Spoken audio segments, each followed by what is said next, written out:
আমি অত্যন্ত দুঃখিত যে আসলে প্রবাল খুব কাছের লোক বই এই দেরিটা হলো।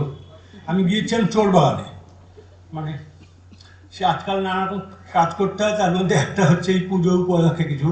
তো যাই হোক, আসার পথে এত জ্যাম ছিল, তারপরে আমি আন্তরিকভাবে ক্ষমা প্রার্থী। মানে নিষ্ঠা করে আমি বলেছিলাম প্রবালকে তো বলার কিছু নেই, কিন্তু এটা আসতে পেরে সত্যিই আমি খুব আনন্দিত এবং গর্বিত। আনন্দের কথা বলছি না, প্রবাল আমার দীর্ঘদিনের বন্ধু, আমার থেকে বয়স কনিষ্ঠ হলেও প্রবালের বাবার সঙ্গে আমি পরিচিত ছিলাম, তার কাগজেও আমি লিখেছি। মানে নামকাও আসতে বিখ্যাত লোকেদের সঙ্গে থেকে যাওয়া, ইতিহাসের মধ্যে থাকা, কাজে সেটা নতুন কথা নয়। কিন্তু গর্বিত কেন, যেটা কিন্তু সত্যি যে আমার জীবদ্দশা আমি কোনো কবিকে দেখিনি যে নিউ ইয়র্ক শহরে কবিতা পড়ছে বা মেক্সিকোতে কবিতা পড়ছে, তার বই বেরোচ্ছে।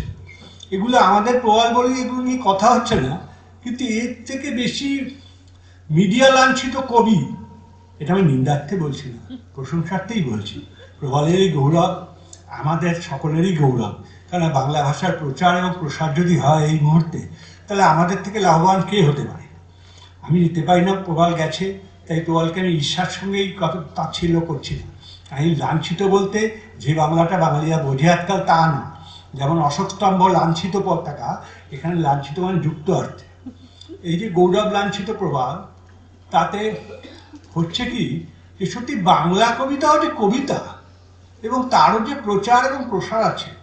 এই যে বাংলা কাব্য নাটকের যে নাটক, তারও যে আসানসোলের পরে প্রচার আছে, এবং সেটা যেহেতু একটা গোষ্ঠীবদ্ধ একটা এক ধরনের সংকীর্ণ চ্যানেল দিয়ে যাওয়ার মতন, একটা রেলওয়ে টানেলের মতন, অন্ধকার পথ তারপরে আলো, এবং কিছু আত্মনির্বাচিত পথ প্রদর্শকরা তারা আছেন। সত্যি কথা বলতে কি, আজকে তরুণ প্রজন্ম যারা 50-এর এদিকে, তারা অনেকেই কিছুটা ধাঁধায় পড়ে যান। চোখে হঠাৎ আলো পড়লে যেমন তারা বুঝতে পারেন না যে কোন পথে যাবেন বা কবির কোনটা পথ। এখন এই যে কবির কোনটা পথ, সেই শুনলে আপনারা ভাবতেই পারেন যে বাহ, আপনি একই সঙ্গে বলছেন কবির নির্জনতা পথ, কবির লেখার টেবিল পথ, আবার একই সঙ্গে আপনি মেক্সিকো, নিউ ইয়র্ক এসবের নাম বলছেন। দেখুন, আমাদের যিনি পুরুষোত্তম কবিতার ক্ষেত্রে, তিনি তো কতবার বিদেশ সফর করেছেন, এবং প্রবাল এবং তিনি ছাড়া আর কোন বাঙালি কবি ল্যাটিন আমেরিকায় গেছেন আমি জানি না। মানে হয়তো কেউ কেউ গেছেন, নিশ্চয়ই গেছেন, কর্মসূত্রে গেছেন, কিন্তু কবিতার সূত্রে যাননি।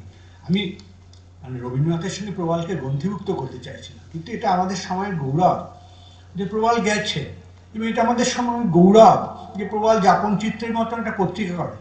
পত্রিকাটা যদি শুধু কবিতার হতো, তাহলে আমি মনে করতাম বাংলায় কবিতার কাগজ অনেক আছে। দেখুন, যাপন চিত্রের যে গৌরব গাথা, যেমন পেইন্টারদের সঙ্গে, চিত্রকরদের সঙ্গে তাদের সম্পর্ক, একবার আমার মতন মানুষকেও সে পরাবাস্তবতার সঙ্গে কবিতার যোগাযোগ নিয়ে লিখতে বলেছিল, সেই সূত্রে ওই যে সংখ্যাটা হয়েছিল ভাবা যায় না। বা ধরুন, যে সংখ্যাটার কথা আমরা একেবারেই ভাবি না, ভারতীয় সিনেমার ইতিহাস যাপন চিত্র যেভাবে যাপন করেছিল, সেটা কিন্তু পাঠ্যপুস্তকের অতিরিক্ত। মানে সত্যি ভারতীয় চলচ্চিত্র বলতে কি বোঝায়, এই মুহূর্তে তার গতি প্রকৃতি কি বা কোথায় সে আছে, এটা একাডেমিক পাঠ্যক্রম, ধরুন দিল্লি যাদবপুর বিশ্ববিদ্যালয় কি জওহরলাল নেহরু বিশ্ববিদ্যালয় কি English and other foreign languages university Hyderabad, এর বাইরে জনসাধারণের জন্য আর কিন্তু কিছু নেই এই বিষয়। এটা খুব সত্যি কথা যে যাপন চিত্র সেই ব্যতিক্রমী সাহিত্য পত্রিকা, যার দায়িত্বের মধ্যে চলচ্চিত্র আপাত হয়ে পড়ে না, কিন্তু প্রবাল আমাদের জন্য চলচ্চিত্রে একটা যাত্রাপথ উন্মুক্ত করে দিয়েছে। আমি ব্যক্তি প্রবালের কথা না বলে তার সামাজিক অস্তিত্বের কথা বলছি, এমনকি কবিতার কথাও বলছি না। কারণ কবিতার প্রবাল কবিতারই প্রবাল, সেটা প্রবালের সঙ্গে আমাদের বোঝাপড়া অন্যভাবে হতে পারে। আজকে প্রবালের সমান একটা বইও বেরোনোর কথা, সেটাও নিশ্চয়ই প্রকাশিত হয়েছে, এবং তার জন্য মুস্তাক আহমেদ আমাদের ধন্যবাদও পাবেন। কিন্তু কথা হলো যে প্রবাল কবিতার অতিরিক্তভাবে, মানে যেমনভাবে আমরা আজকাল বলি উত্তর গঠনবাদের যুগে যে একটা শব্দের মানে তার অন্তর্গত পরিসরের চাইতে বহির্গত পরিসরে বেশি পাওয়া যায়, নাটকের বাইরেই নাটকটাকে বেশি বোঝা যায়, তেমনিভাবে কবিতার নিতান্ত কবিতার পরিসর থেকে বাইরে বেরিয়ে প্রবাল এবং তার সহকর্মীরা, বন্ধুরা, মোস্তাক, শর্মিষ্ঠা, বর্ণালী তো বটেই, বর্ণালীর নাম আমি সচেতনভাবেই করিনি, তো বর্ণালী তো বটে, এবং আমরা যারা তার গুণমুগ্ধ তারা যেভাবে তার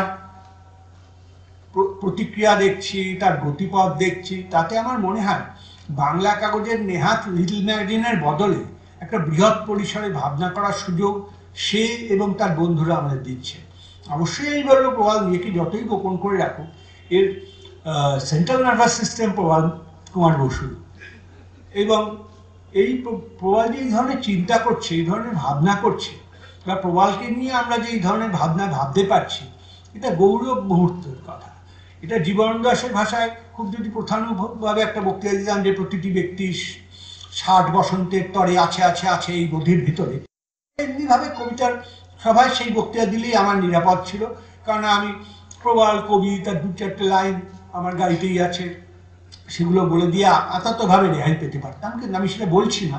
আমি তার গুণমুগ্ধ, শুধু কবি হিসেবে নয়, শুধু কবিতার সঙ্গে নাটকের যোগাযোগ নিয়ে সে ভাবিত এই বলে নয়, এমনকি সিনেমার ব্যাপারেও সে ভাবিত এই বলে নয়, একজন সর্বাঙ্গীন মানুষ। আমাদের 19 শতকের চিন্তকরা ছিলেন, ভাবুকরা ছিলেন, যারা সব বিষয়ে ভাবতেন।